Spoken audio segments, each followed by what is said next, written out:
দিনটা হচ্ছে 23শে জানুয়ারি, সুভাষচন্দ্র বোসের জন্মদিন। জানেন তো, যেহেতু আমরা ওয়ার্কিং লেডি বা ওয়ার্কিং মানুষ, তাই আমাদের কাছে বেশি ইম্পর্ট্যান্ট হয় কোন দিনটা ক্যালেন্ডারে ছুটি থাকবে। যেই দিনটা ছুটি থাকবে সেই দিনটা তাহলে আমরা কোনো না কোনো প্ল্যান রাখি।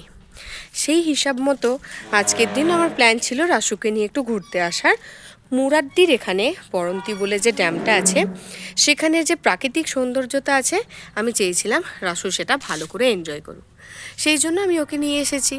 আস্তে আস্তে বেশ খানিকটা লেট হয়ে গেছে, কিন্তু বলুন, এত কিছুর মাঝখানে আমরা ভুলেই গেছি যে আজকের দিনের গুরুত্বটা কী। তাই ভাবলাম, যখন ছোট ছিলাম একটা ছোট্ট গল্প শুনেছিলাম মায়ের কাছে, সেটা বলি।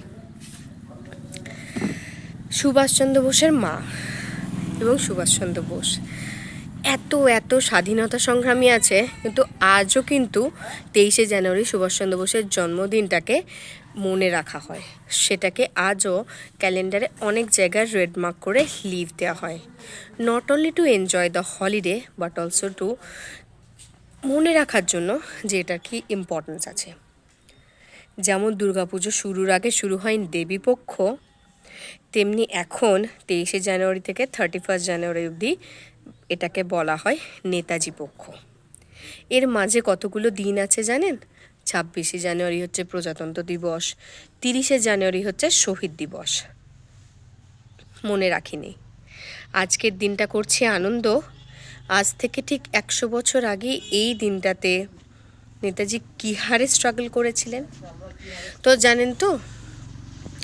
একটা চিঠি, নেতাজির মৃত্যু রহস্য নিয়ে অনেক অনেক ডাউট আছে, কিন্তু একটা চিঠিতে মা এবং তার ছেলে মানে নেতাজির সঙ্গে তার মায়ের কনভারসেশনে একটা কথোপকথন আছে, যেখানে প্রথম চিঠিটাই মা তার সন্তানকে লিখছে, শোভা, তুমি তো বাড়ি এসেছিলে কাল মধ্যরাতে, বেরিয়ে গেলে আবার ভোর রাতে, তোমার সঙ্গে দেখা হয়ে ওঠেনি। কিন্তু ভাই বোনদের কাছে শুনলাম তোমার শরীর নাকি আগের থেকে অনেকটা খারাপ হয়ে গেছে, দুর্বল হয়ে গেছো, তুমি কেমন আছো? তার উত্তরে সুভাষচন্দ্র বোস তার মাকে লিখছেন, মা, আজ তুমি আমাকে আমার শরীর নিয়ে ভাবতে বলছো? একদা এক সময় যখন আমি ছোট ছিলাম,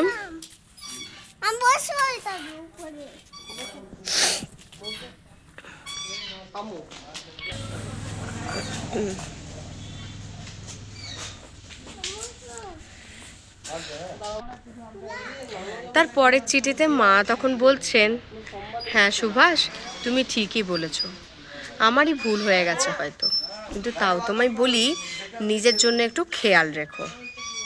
এবং আমি সত্যি তোমার জন্য গর্ব অনুভব করি যখন তুমি দেশমাতৃকাকে নিয়ে এত বেশি চিন্তিত হও। তার পরের উত্তরে সুভাষ বলছেন, মা,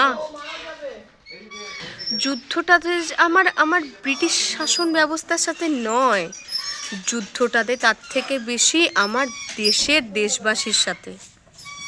সুভাষচন্দ্র বোস কিন্তু অনেক দূরদর্শী সম্পন্ন এবং অনেক তীক্ষ্ণ, তাই জন্য তার প্রতিটা পদক্ষেপ কখনো ব্রিটিশ সাম্রাজ্যের পক্ষে তার নাগালের বাইরে ছিল, তারা কখনো টাচও করতে পারেনি, তারা জানতেও পারতো না যে সুভাষের পরবর্তী পদক্ষেপটা কী।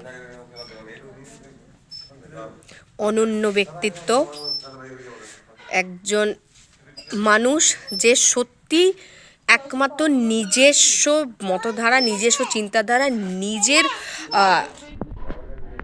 শুধুমাত্র মানে কি বলবো, আমি করে দেখাবই, এই মানসিকতা নিয়ে এগিয়ে গিয়েছিলেন।